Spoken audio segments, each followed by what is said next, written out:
Olá, alunos do quarto ano da turma Y, noturno, Direito da Unifil. Aqui é o professor Sérgio Neme.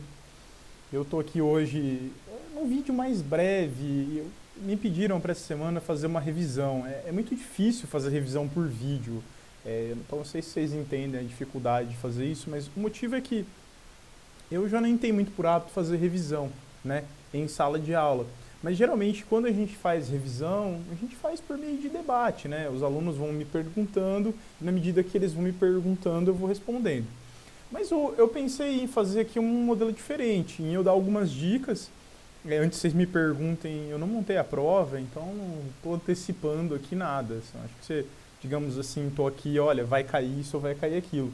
Mas é que tem algumas coisas que são meio óbvias que me parece possível cobrar. Aproveitando também o ensejo, pessoal, só para algumas explicações contra a própria prova. A nossa prova vai ter que ser feita online, vocês vão ter um prazo ali, né, do dia da prova para responder, vocês devem ter recebido aí o calendário de prova de vocês, né? Salvo engano, a nossa prova está marcada para o dia... Eu posso estar falando errado aqui, que eu estou olhando falando de cabeça. Mas, salvo engano, para o dia 22 ou 23 da semana... Então, é quarta ou quinta-feira da semana que vem, mas eu acho que eu me recordo é quarta. Vocês vão ter que acessar o Google Classroom. Lá vai ter um formulário de prova, ele vai ficar disponível o dia inteiro, né? E você vai preencher a prova. Obviamente, ela vai ser majoritariamente uma prova de múltipla escolha, mas terá uma questão aberta, sim. Tem que ter questão aberta. Então, vai ter uma questão aberta. Se atentem lá a preencher tudo. Se você não preencher alguma coisa, e tomem cuidado para não submeter o formulário sem ter preenchido certinho, confira sua resposta antes de preencher, porque uma vez submetido não tem volta, não dá para você preencher duas vezes esse formulário, tá? Então vai ser feito mais ou menos dessa forma. Eu separei e vou postar aí a legislação aplicável. Por que a legislação?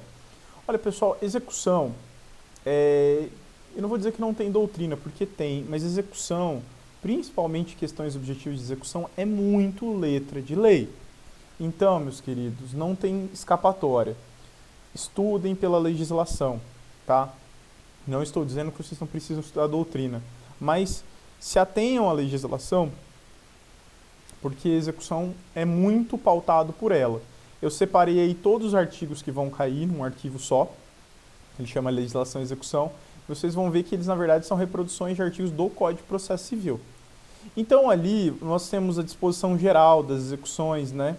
E muito importante nessa parte geral, aquela distinção, né, entre dever e obrigação, que eu falei bastante em sala de aula. Isso aí vocês talvez o ideal é dar uma olhada ainda no caderno, né? Nós tivemos uma aula ali sobre fraude de execução e fraude contra credores, a diferença desses dispositivos, quem são as partes na execução, né? A competência da execução, que em regra não tem muito erro, é ou a competência do título, ou se não, o domicílio do réu, que é a regra das regras de competência, né? E aí, pessoal, o artigo que eu entendo ser imprescindível que vocês conheçam, o artigo 784. O 784 é o artigo que trata dos títulos executivos. Quais são? Precisa saber, professor? Precisa.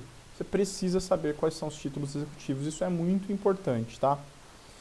Também aquelas características, né, que o título ele tem que representar, né, uma obrigação que seja líquida, certa e exigível. Então, entender o que é certeza, liquidez, exigibilidade, né? Falamos ali de responsabilidade patrimonial, né? É justamente essa diferença entre dever e responsabilidade, que nem sempre a execução vai recair só sobre o devedor da obrigação, mas sim sobre aqueles que também são patrimonialmente responsáveis. É o caso, por exemplo, do fiador, né? E aí tem algumas outras regras de disposições gerais, como os requisitos da petição inicial, de execução, né? Alguns requisitos genéricos e específicos para alguns ritos, né?